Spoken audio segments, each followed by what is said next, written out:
Mengadili. 1. Menyatakan terdakwa Haris Azhar tidak terbukti secara sah dan meyakinkan bersalah melakukan tindak pidana sebagaimana didakwakan penuntut umum dalam dakwaan pertama, dakwaan kedua primer, dakwaan kedua subsidiar, dan dakwaan ketiga. 2. Membebaskan terdakwa Haris Azhar dari segala dakwaan. 3. Memulihkan hak terdakwa dalam kemampuan, kedudukan, dan harkat serta martabatnya. 4. Menetapkan agar barang bukti berupa barang bukti dari nomor 1 ya sampai dengan nomor 107 akan diperlukan dalam perkara atas nama terdakwa Fathiah Maulidiyanti. Mengadili. 1. Menyatakan terdakwa Fathiah Maulidiyanti tidak terbukti secara sah dan meyakinkan bersalah melakukan tindak pidana sebagaimana didakwakan penuntut umum dalam dakwaan pertama, dakwaan kedua primer, dakwaan kedua subsidiar, dan dakwaan ketiga. 2. Membebaskan terdakwa Fathiah Maulidiyanti dari segala dakwaan. 3. Memulihkan hak terdakwa dalam kemampuan, kedudukan, dan harkat serta martabatnya.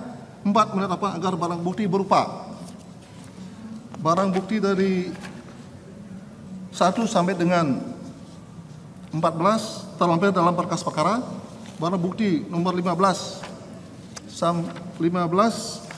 dirampas untuk dimusnahkan.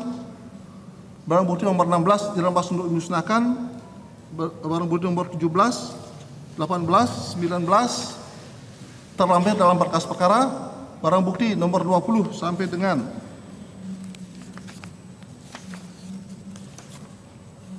67 dikembalikan kepada saudara Hedi Melisa.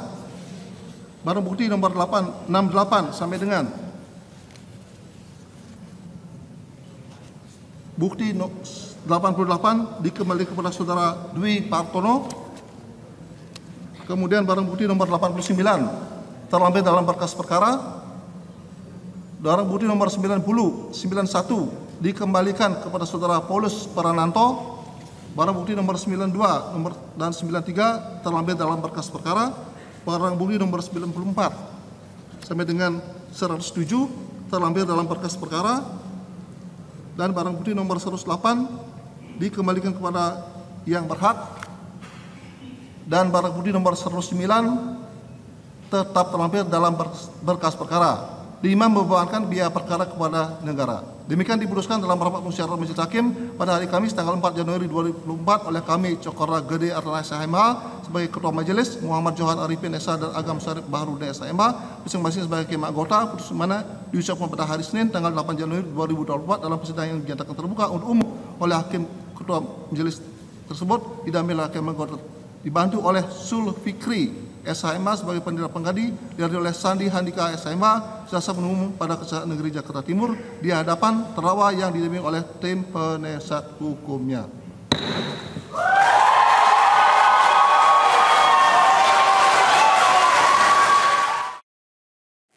Menimbang bahwa sesuai pertimbangan di atas, maka pernyataan Fathiah dengan berkenaan dengan frasa jadi Luhut bisa dibilang bermain di dalam pertarungan yang terjadi di Papua hari ini adalah hal yang tidak dapat diingkari karena terbukti PT Toba Komdel Mandiri sebagai anak perusahaan PT Toba Sejahtera yang 99% sahamnya dimiliki oleh saksi Luhut Binsar Panjaitan memiliki ikatan bisnis dengan Desmond Mining untuk berbisnis pertambangan di tanah Papua. Menimbang bahwa merujuk pada surat keputusan bersama atau SKP Menteri Komunikasi dan Informatika, Jaksa Agung dan Kapolri nomor 229 nomor 154 KB 26 Romawi 2021 tahun 2021 tentang pedoman inflasi atas pasal tertentu dalam Undang-Undang nomor 11 tahun 2008 tentang informasi dan transaksi elektronik sebagaimana telah diubah dengan Undang-Undang nomor 19 tahun 2016 tentang perubahan atas Undang-Undang nomor 11 tahun 2008 tentang informasi dan transaksi elektronik, maka majelis hakim berpendapat perbincangan antara Haris Azhar dengan Fathiah Maulidiyanti dan Owi bukanlah termasuk dalam kategori penghinaan dan atau pencemaran nama baik, oleh karena hal yang dikemukakan dalam video podcast merupakan telaan, komentar, analisa, pendapat, dan penilaian atas hasil kajian cepat yang dilakukan Koalisi Masyarakat Sipil. Menimbang bahwa dengan demikian bahwa demikian juga sebagaimana telah dipertimbangkan di atas berkenaan dengan pasal lot. Jadi Luhut bisa dibilang bermain di dalam pertambangan jadi di Papua hari ini, dan kalimat jadi penjahat juga kita atau yang tidak termasuk dalam materi laporan saksi Luhut kepada Kapolda Metro Jaya tidak terbukti sebagai penghinaan dan atau pencemaran nama baik kepada saksi Luhut, maka unsur ini tidak terpenuhi menurut hukum.